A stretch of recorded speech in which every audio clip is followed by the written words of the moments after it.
শনিবার কেন্দ্রীয় শহীদ মিনার থেকে সরকার পদত্যাগের এক দফা দাবিতে অসহযোগ আন্দোলনের ঘোষণা করা হয়। এদিকে সামাজিক যোগাযোগ মাধ্যম ফেসবুকে আন্দোলন নিয়ে বিভিন্ন ধরনের গুজব, অসত্য তথ্য ছড়িয়ে পড়ে। বলা হয় আন্দোলনকারীদের টাকা সহ গ্রেফতার, ওবায়দুল কাদেরের বিদেশ যাত্রা, পালালেন ছাত্রলীগের সভাপতি সম্পাদক সহ অনেক গুজব। পাশাপাশি আওয়ামী লীগ ও ছাত্রলীগের নেতাকর্মীদের ফেসবুক পোস্টে অবস্থানরত শিক্ষার্থীদের ৫ মিনিটে পরিষ্কারের পোস্টও দেওয়া হয়। বাস্তবে সেগুলোর কোনো সত্যতা মেলেনি।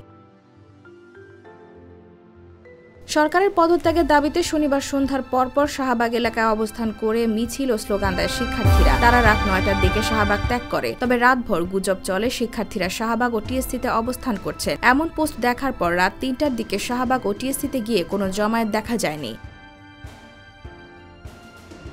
অন্যদিকে সমন্বয়ক সার্জিসের বাসা থেকে র‍্যাব ২ কোটি টাকা উদ্ধার করেছে বলে ফেসবুকে গুজব রটায় আওয়ামী লীগ, ছাত্রলীগ নেতারা। তবে যাচাই করে দেখা যায় যে ছবিটি পোস্ট দেওয়া হয়েছে সেটি কয়েকদিন আগে এক তরুণী একটি গ্রুপে পোস্ট দেন। এছাড়াও এমন কোনো অভিযোগের কথা নিশ্চিত করেনি র‍্যাব।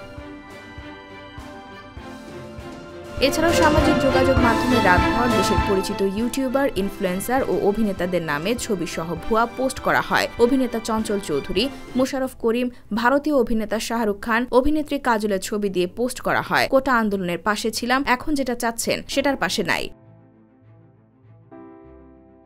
রাতেই দেশ ছাড়ছেন কোটা আন্দোলনের সমন্বয়করা, এমন একটি গুজবও ছড়ানো হয়। তাদের দেশ ছাড়তে দেবেন না, তবে এ তথ্যের সত্যতা পাওয়া যায়নি। শনিবার রাতভর বিভিন্ন গুজবের কোনো সত্যতা পাননি বলে জানান ফ্যাক্ট চেকাররা। এমনকি অভিযোগ রয়েছে দৈনিক কালবেলার নামে বিভিন্ন মাধ্যমে ভুয়া খবর ছড়ানো হচ্ছে। বিশেষ করে সামাজিক মাধ্যম ফেসবুকে কালবেলার ফটো কার্ড এডিট করে ফেসবুকের বিভিন্ন পেজ ও গ্রুপে ভুয়া তথ্যের পোস্টে কালবেলার সূত্র উল্লেখ করে ভুয়া তথ্য প্রচারের একাধিক ঘটনা ঘটেছে বলে নিশ্চিত করেছে সংবাদ মাধ্যমটি। IBTV USA, new York.